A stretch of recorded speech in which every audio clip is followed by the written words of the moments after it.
Morning guys! Yan ang view sa gawas guys. Super cold. Nag-snow kagabi eh. Tamad ko magawas guys ha. Tugnaw kayo sa gawas. So nara ko sa balay today. So ipakita na ko sa inyo guys ang elf ni Adi. Ayan o, nag-make a mess dere guys oh. Yung tissue paper oh.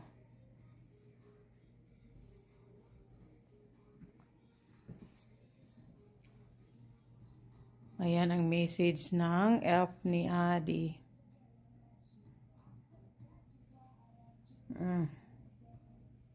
Gitugnaw sad.